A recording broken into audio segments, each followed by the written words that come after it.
오늘은 살리는 사람이라고 하는 제목으로 말씀을 나누겠습니다.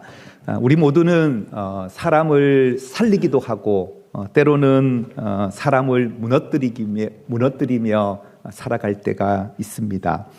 가정 안에서도 그렇고요. 또 직장에서뿐 아니라 또 교회 공동체 안에서도 어떤 사람은 분위기를 이렇게 살리는 사람이 있고요. 또 분위기를 깨는 사람이 있습니다. 또 어떤 사람은 상대방을 격려하고 또 세워주고 살리는 사람이 있는가 하면 어떤 사람은 상대를 비난하고 또 힘 빠지게 하는 그런 사람도 있습니다. 오늘 말씀은 우리에게 묻습니다. 너는 어떤 사람이냐? 당신은 사람을 살리는 사람입니까? 아니면 상대방을 무너뜨리게 하는 사람입니까? 사도 바울은 에베소서 4장에서 옛사람을 벗어버리고 새 사람을 입으라라고 하는 이 권면을 지금 계속 하고 있는데요. 우리가 하나님의 부르심에 합당한 삶, 하나님의 부르심에 어울리는 삶은 땀에 젖은 옛사람의 옷을 벗었으면 샤워하고 나서 새 옷으로 입듯이 새 사람을 입어야 된다. 이 부분을 계속해서 강조하고 있습니다. 새 사람의 모습이 어떤 모습일까요? 오늘 우리가 읽은 본문에서는 총 5가지의 모습을 이야기해 주고 있는데요. 첫 번째로는 25절에 나와 있는 것처럼 거짓을 버리라라고 말씀하고 있습니다. 그리고 두 번째로는 26절에 나와 있는 것처럼 분을 품지 말라. 그리고 셋째로는 도둑질하지 말라. 네 번째로는 선한 일을 하라. 다섯 번째로는 서로 용서하라라고 하는 이 5가지 새 사람의 모습에 대해서 오늘 본문이 우리에게 말씀해 주고 있습니다. 이 가운데 오늘 우리는 26절에 나와 있는 분노와 관련하여 또 29절에 나와 있는 언어 생활과 관련하여서 함께 말씀을 좀 나누려고 하는데요. 그래서 살리는 사람에 대한 제목으로 말씀을 나누겠습니다. 우리가 그리스도 안에서 변화되고 새 사람이 된 사람의 특징은 뭐냐 하면 다른 사람을 살리는 사람이라고 하는 것입니다. 다른 사람의 생명을 살리고 다른 사람을 세워주고 높이는 그런 특징이 나타나게 되는데요. 오늘 살리는 사람의 특징 큰 2가지를 우리가 함께 살펴보겠습니다. 첫째는 따라합시다. 마음을 잘 다스리라. 살리는 사람의 첫 번째 특징은 뭐냐면 마음을 잘 다스리는 사람이라는 거죠. 자기 마음을 잘 다스리는 사람이 상대방을 살릴 수 있다. 특히 오늘은 분노를 잘 다스리는 사람, 마음의 분노를 다스리는 사람이 다른 사람을 살릴 수 있다라고 말씀하고 있습니다. 우리는 일상생활에서 가장 쉽게 경험하는 감정 가운데 하나가 바로 이 분노라고 하는 감정입니다. 사람마다 분노 버튼이 있다고 하죠. 그래서 사람들은 내가 분노하면서도 되게 정당화합니다. 왜냐? 내가 분노하는 것은 당신이 나의 분노 버튼을 눌렀기 때문에 나는 분노하는 거야. 이래서 자기 분노를 정당화하게 되는데요. 오늘 아침에도 아마 교회에 오시기까지 벌써 이 감정을 한번 경험하셨던 분도 아마 있을 줄 압니다. 한 연구에 따르면 부부가 살다 보면 화가 날 때가 있잖아요. 싸울 때가 있죠. 아내가 화가 날 때 아내가 이 화를 내지 않고 마음속으로 꾹꾹 참고 누르면 아내가 심장병에 걸릴 확률이 훨씬 높다고 합니다. 이게 연구 결과인데요. 그래서 화를 내셨나요? 그러나 반대로 아내가 화를 참지 않고 폭발해버리면 남편이 심장병에 걸릴 확률이 높아진다고 합니다. 그래요. 그럼 이제 여러분 어떻게 하시겠어요? 분노라고 하는 것은 참아도 문제가 되지만 또한 터뜨려도 문제가 되는 것이 바로 이 분노라고 하는 감정입니다. 그렇다면 이 분노라고 하는 감정은 마냥 나쁜 것인가? 그렇지는 않습니다. 분노는 하나님께서 우리에게 주신 여러 감정들 가운데 하나입니다. 우리가 기뻐할 때도 있고 슬퍼할 때도 있는 것처럼 분노라고 하는 감정은 우리에게 수시로 찾아올 수 있는 그런 감정입니다. 그러나 이 분노를 우리가 폭발해 버린다거나 그렇지 않으면 쌓아두고 우리 안에서 쓴뿌리가 될 때에 그것이 바로 죄가 될 수 있다라고 하는 것인데요. 오늘 시대에 우리는 분노를 건강하게 다루는 법을 우리가 잘 알지 못하고 살아가는 시대라고 생각이 되어집니다. 그래서 분노 조절 장애라는 말을 하기도 하죠. 분노를 잘 다루지 못해서 부부관계가 깨어지기도 하고, 또 분노를 참지 못해서 인생이 망가지는 그러한 예를 우리는 종종 보게 됩니다. 오늘 성경 26절과 27절에 이렇게 말씀하고 있는데요. 같이 한번 읽어보도록 하겠습니다. 시작. 분을 내어도 죄를 짓지 말며 해가 지도록 분을 품지 말고 마귀에게 틈을 주지 말라. 아멘. 분을 내어도 죄를 짓지 말라라고 이렇게 말씀하고 있는데요. 여기서 우리는 한 가지 질문을 하게 됩니다. 그렇다면 우리는 화를 내도 되는 건가? 아니면 무조건 우리는 참아야만 되는 건가? 이런 질문을 갖게 됩니다. 그 헬라어 원문을 보면 이 내용을 그대로 직역해 보면 이렇습니다. 분을 내라, 그러나 죄를 짓지 말라.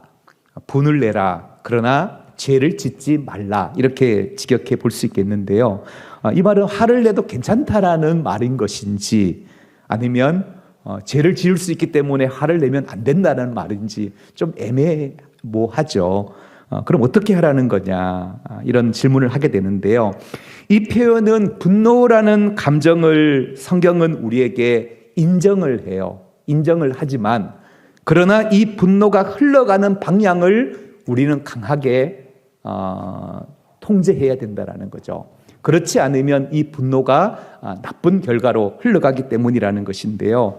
다시 말하면 분노 자체는 있을 수 있다. 그러나 분노가 죄로 이어지지 않도록 우리가 해야 한다라는 그 권면을 바울은 오늘 우리에게 하고 있는데요. 그래서 바울은 분을 낼 수 있지. 분을 내어도, 그러나 그것이 허용은 되지만 곧바로 강하게 우리에게 제한을 더 붙이고 있는데, 세 가지를 제한하고 있잖아요. 오늘 말씀해 보듯이 26절에 보면 첫 번째로 제한하고 있는 게 뭐냐면, 분을 내어도 뭐 하라고요? 죄를 짓지 말아라. 두 번째로는 분을 내어도 해가 지도록 분을 품지는 말아라. 분을 낼 수는 있지만 마귀에게 틈을 주지는 말아야 한다라고 이렇게 권면하고 있습니다. 여러분, 분노에는 크게 두 가지 종류의 분노가 있습니다. 하나는 의로운 분노라고 할 수 있고요. 또 하나는 불의한 분노입니다.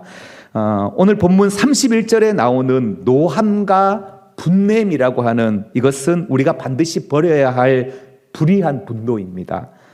그러나 동시에 성경은 우리에게 의로운 분노가 있다라고 말씀하고 있습니다. 예수님께서도 바리새인들의 외식과 바리새인들의 죄를 보시면서 분노하셨어요. 독사의 자식이라고까지 말씀하시면서 예수님은 거룩한 분노를 표하셨다라는 거죠. 그리고 예수님이 성전을 오르실 때에 장사하는 사람들, 성전을 더럽히며 돈 바꾸는 사람들을 보시며 상을 엎으시면서 예수님은 분노하셨어요. 거룩한 분노, 의로운 분노를 하셨다라고 하는 것이죠. 그렇다면 우리는 어떻게 해야 할까요? 우리도 저는 죄에 대하여 분노할 수 있어야 합니다. 세상의 악에 대해서 우리는 분노할 수 있어야 합니다. 뿐만 아니라 나 자신에 대하여도, 또 세상의 불의에 대하여 하나님을 대적하는 악을 우리가 바라보면서 무감각해서는 안 된다라는 거죠. 불의한 것을 바라볼 때 우리 안에 거룩한 분노를 가질 수 있어야 한다라고 하는 사실입니다.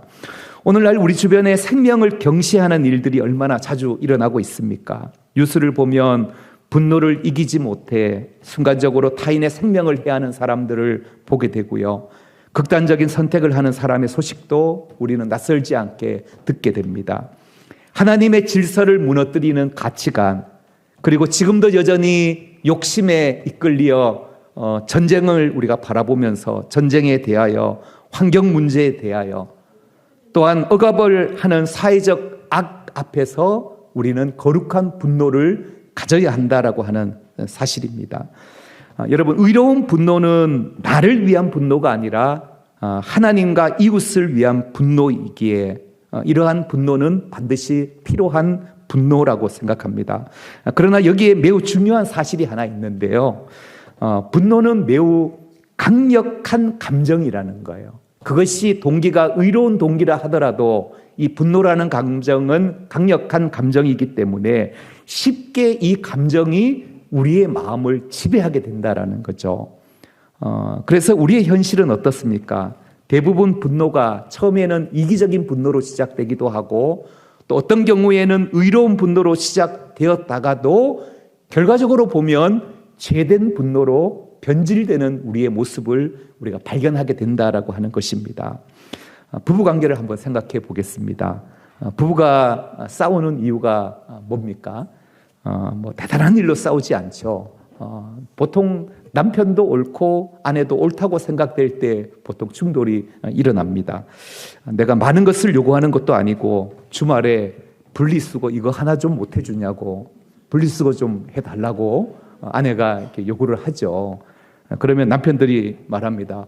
아니 내가 안 하겠다는 것도 아니고 이따가 하겠다는데 왜 이렇게 잔소리냐고.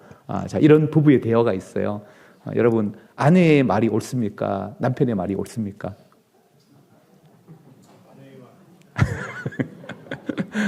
그래요. 뭐 다 옳아요, 그죠? 아내의 말도 맞고 남편 말도 맞죠. 뭐 안 하겠다는 것도 아니고 왜 굳이 하겠다는데 잔소리가 자꾸 많냐 이런 얘기예요. 보통 부부관계의 싸움이라는 것은 나도 옳다고 생각하는데 상대는 상대도 옳다고 생각하니까 이럴 때 각자가 뭔가 정의로운 분노가 있단 말이죠. 그럴 때 부딪히게 되고 충돌하게 된다라고 하는 거죠. 모든 분노는 스스로 정당화됩니다. 그래서 우리는 깨달아야 할 것은 의로운 분노조차도 때로는 안전하지 않을 수 있다는 거죠. 의로운 분노에서 시작되었지만 그것이 사람을 무너뜨리게 할 수 있고 공동체를 무너뜨리게 할 수 있다는 거죠. 공동체 내에서도 마찬가지죠. 의로운 분노로 시작했지만 결국 그 의로운 분노가 공동체를 나뉘게 만들고 공동체를 무너뜨리게 할 수도 있다라고 하는 사실입니다. 의로운 분노로 시작되었지만 그 의로운 분노가 부부가 오히려 싸우게 되는 그러한 결과를 낳게 되기도 한다라고 하는 사실입니다. 저는 이것이 바로 사탄의 전략이라는 거죠. 동기가 의롭기 때문에 우리는 이 분노를 표해도 된다고 당당하게 내가 소리쳐도 된다고 말하는 그 유혹이 바로 사탄의 전략이라고 하는 사실입니다. 성경에서 분노를 처음 경험한 사람이 누구죠? 창세기에 나오는 가인이라는 사람입니다. 가인은 왜 분노했습니까? 그는 하나님 앞에 열심히 최선을 다해 제사를 드렸어요. 그런데 자기 기대와 달리 자기의 제사를 하나님이 받지 않으시고 아벨의 제사만 받으셨단 말이죠. 자존심이 상처를 입었어요. 마음에 분노가 일어나기 시작했어요. 그러나 이 가인이 자기 마음에 일어나는 이 분노를 다스리지 못했을 때에 그는 결국 동생 아벨을 죽이게 되는 살인자가 되고 마는데요. 저는 이것이 가인의 이야기만은 아니라는 거죠. 오늘 우리에게도 이 분노라고 하는 이 감정이 찾아올 때 우리가 이 분노의 감정을 다스리지 못한다고 한다면 우리는 죄의 지배될 수밖에 없다라는 거죠. 사단의 놀이개가 될 수밖에 없다라고 하는 사실입니다. 분노는 잘 사용하면 의가 될 수 있지만 잘못 다루면 사람을 죽이는 무기가 될 수도 있다라고 하는 사실입니다. 그래서 오늘 말씀은 우리가 분을 낼 수도 있지만 분을 내어도 또 죄를 짓지 말고 또 해가 지도록 분을 어떻게 하라고요? 품지 말라 그래요. 해가 지도록 분을 마음속에 품고 있지 말라라고 이렇게 말씀하고 있는데요. 하루 안에 화를 풀어야 한다 이 말은 아니고요. 해가 지기 전까지 화를 내도 괜찮다 이런 말도 아니에요. 이건 단순히 분을 품지 말라라는 건 시간적 개념에서 이야기하기보다는 우리가 분노가 계속 내 마음을 지배하도록 내버려 두지 말아야 한다라는 거죠. 분노라는 감정이 내 안에 찾아왔을 때 우리가 이 분노의 감정을 빨리 처리하고 다스리지 못하면 이 분노의 감정이 나를 지배하게 된다라고 하는 분노를 오래 품으면 우리 마음 안에서 이 분노는 변질이 됩니다. 어떻게 되느냐? 처음에는 단순한 감정에서 시작됐는데 이 분노는 비난이 되고, 비난은 미움이 되고, 미움은 결국 관계를 무너뜨리게 되는 결과를 낳게 된다는 거죠. 그래서 사단이 제일 틈타기 좋은 감정이 바로 우리가 분노에 지배당할 때 사단이 틈타게 된다라고 하는 사실입니다. 그래서 바울은 오늘 말씀 속에서 이 분노를 해가 지도록 마음에 품지 말라고 할 때에 이 의미 속에는 이 분노라는 것은 마치 불에 타다 남은 어떤 불씨와 같은 거예요. 빨리 이것을 끄지 않으면 언제 다시 활날 타오를지 모르는 그러한 위험 요소가 분명히 있다라는 것을 지적하고 있는 부분인데요. 그래서 분노가 생겼을 때 우리는 결코 이 분노의 감정을 미루지 말아야 된다라는 거죠. 사과할 것이 있으면 사과를 하고, 그리고 풀어야 될 관계가 있으면 빨리 화해하고 풀어야 된다라는 거예요. 여러분들은 부부가 싸우면 며칠 가십니까? 그래요. 뭐 이렇게 5학년 이상, 6학년 이상 분들은 비교적 싸움이 뭐예요? 이런 분들이 있어요. 그러나 이 싸우고 나서 분한 마음을 갖고 있는 상태에서 말하지 않고 대화하지 않는 부부를 종종 경험하게 되는데요. 어떤 가정은 한 일주일 가더라고요. 또 어떤 가정은 길게 가는 가정은 한 달, 두 달도 가는 가정들이 있더라고요. 여러분, 그럴 때 우리 마음 안에 우리는 계속해서 이 분한 마음을 품게 되잖아요. 그렇게 되면 결국 이 분노는 우리의 건강을 해칠 뿐 아니라 마귀가 틈탈 수 있는 기회를 제공하게 된다라고 하는 사실입니다. 분노를 품은 채 잠자리에 드는 것은 위험한 이유가 뭐냐 하면 우리는 분노를 묵상하게 돼요. 분노를 묵상하면 상대가 처음에는 요만큼 나빴는데 자꾸 묵상하다 보면 더 나빠져요. 더 미워지게 돼요. 그리고 자신이 가장 억울한 사람으로 만들어버리게 되는 것이 바로 이 분노의 감정이라는 거죠. 그래서 특히 부부관계는 분을 품고 잠자리에 들지 않도록 빨리 화해하고 용서하시기를 축복합니다. 특별히 사람이 화가 날 때 가장 좋아하는 존재가 바로 사탄이겠죠. 분노한 사람 곁에 머물러서 그 감정을 부추기는 역할을 사단이 한다라는 거죠. 결국은 증오로 나아가게 되고 말로 사람을 상처 주게 되고 결국 관계를 깨뜨리는 행동까지 낳게 만드는 것이 바로 분노의 감정이라는 것입니다. 자, 그러면 살리는 사람 첫 번째로는 우리의 마음을 잘 다스려야 된다. 특히 마음 안에 분노의 감정을 잘 다스려야 된다. 자, 두 번째 한번 따라 합시다. 선한 말을 하라. 살리는 사람의 두 번째 특징은 무엇이냐 하면 말을 통해서 사람을 세우고 살리는 사람이라는 거예요. 선한 말을 하라. 자, 오늘 29절을 우리 다시 한번 읽겠습니다. 29절 시작. 무릇 더러운 말은 너희 입 밖에도 내지 말고 오직 덕을 세우는데 소용되는 대로 선한 말을 하며. 네, 여기에 보면 무릇 더러운 말은 너희 입 밖에도 내지 말라라고 이렇게 말씀하고 있는데요. 여기서 이 더러운 말이라고 하는 이 단어는 헬라 원문에 보면 썩은 음식이 부패한 그러한 상태를 이야기해요. 악취가 나고 생선이 썩었을 때 얼마나 악취가 납니까? 악취가 날 뿐 아니라 그 음식을 먹으면 얼마나 사람이 해를 입게 되냐라는 거죠. 그만큼 더러운 말은 위험한 거라는 거죠. 더러운 말은 특히 욕설, 상대를 향한 비난, 조롱, 빈정거림, 상대를 깎아내리는 말, 이러한 말이 모두 다 더러운 말이라는 거죠. 이러한 더러운 말을 너희 입 밖에도 내지 말라라고 말씀하고 있습니다. 우리는 때로는 이런 말을 할 때 이렇게 속이 시원할 때가 있잖아요.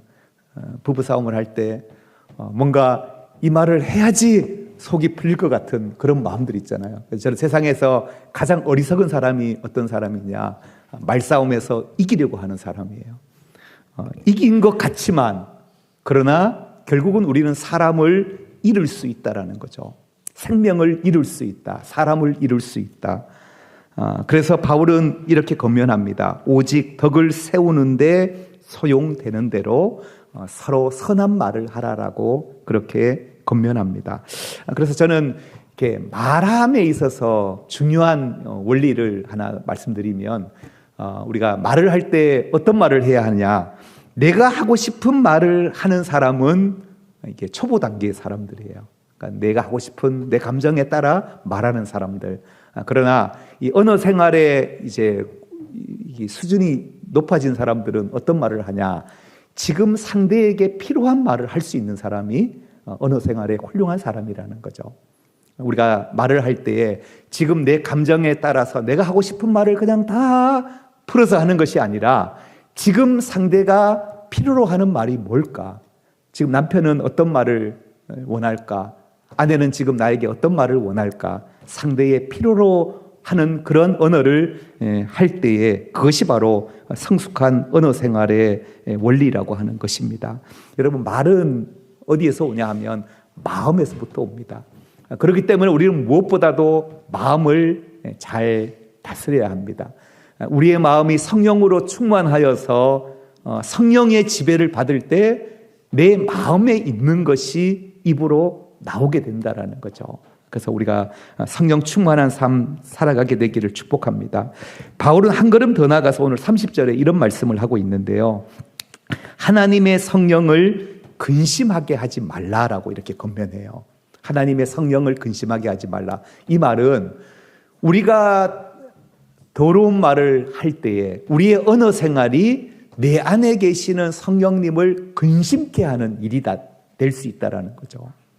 우리가 어떤 언어 생활을 하느냐에 따라서 내 안에 성령님이 기뻐하시기도 하고 근심하시기도 하신다라는 그런 의미가 되겠습니다.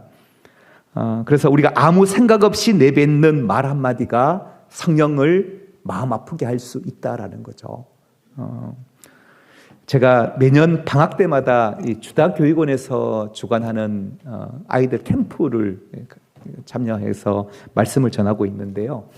이 캠프는 중고랑 초등학생들이 같이 연합으로 이루어지는 독서와 신앙을 중심으로 하는 캠프인데요. 일주일간 캠프가 진행되는데, 이 캠프에 가면 아이들이 늘 언제나 즐겨 부르는 찬양이 하나 있어요. 아주 간단한 찬양인데요. 하나님이 기뻐하실 예의 바른 네 마디 말 먼저 하세요. 미안합니다.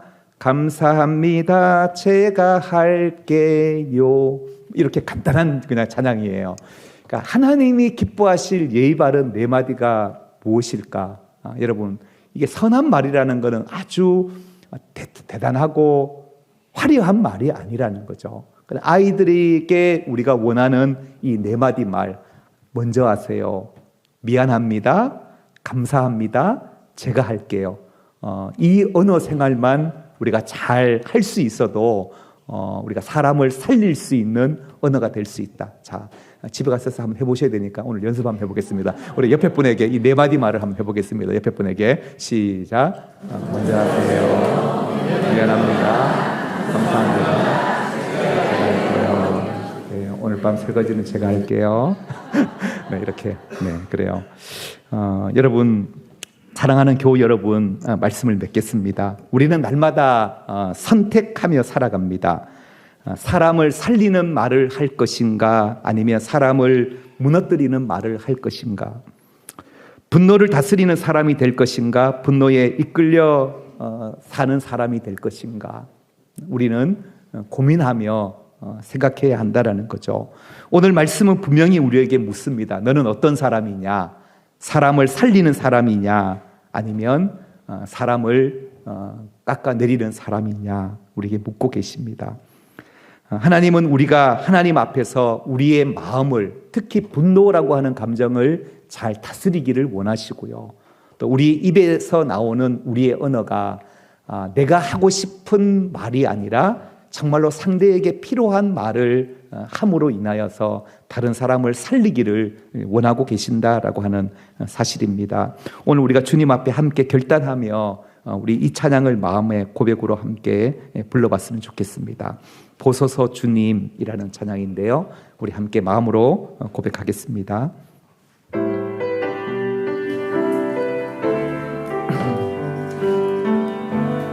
보소서 주님, 나의 마음이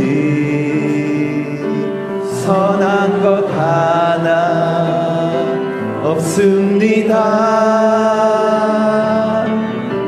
그러나 내 모든 것 주께 드립니다. 사랑으로 안으시고 날 새롭게 하소서. 주님 마음 내게 주소서. 내 아버지 주님 마음 내게 주소서. 나를 향하신 주님의 뜻이 이루어지도록 주님 마음 내게 주소서. 주님 마음 내게 주소서. 내 아버지 주님 마음 내게 주소서. 나를 향하신 주님의 뜻이 이루어지도록 주님 마음 내게 주소서. 내게 사랑을 가르치소서. 내 사랑을 가르치소서. 당신의 마음으로 용서하게 하소서.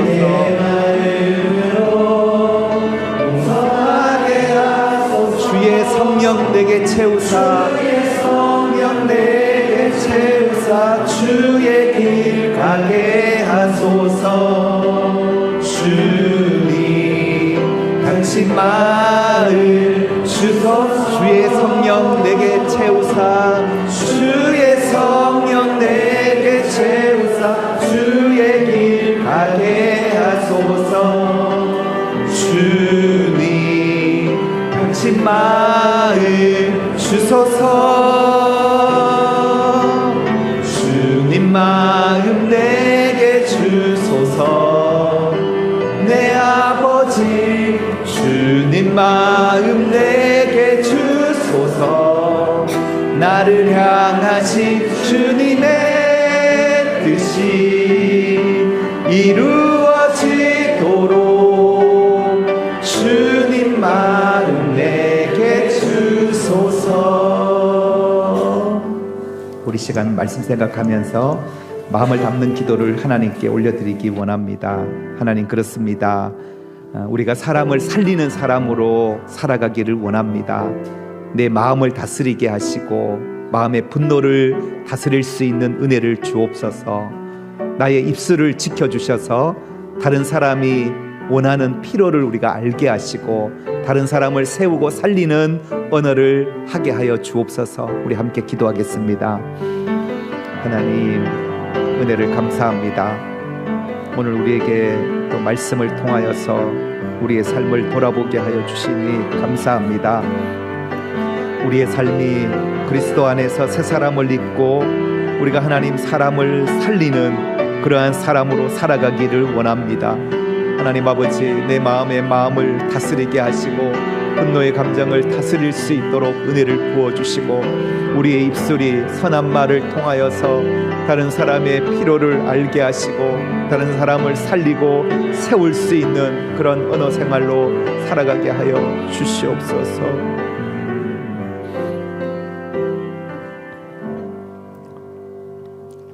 은혜로우신 하나님 아버지, 오늘 말씀을 통해 우리의 모습과 우리의 입술을 돌아보게 하시니 감사합니다.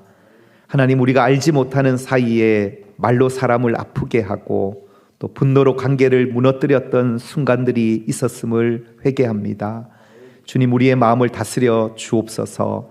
분노에 이끌려 살아가지 않게 하여 주시고 우리의 입술을 주님 주관하여 주셔서 덕을 세우는 선한 말을 하게 하시고 또 상대방의 필요를 알고 또 상대방을 살리고 세우는 언어를 사용할 수 있도록 은혜를 베풀어 주옵소서. 예수님의 이름으로 기도드립니다. 아멘.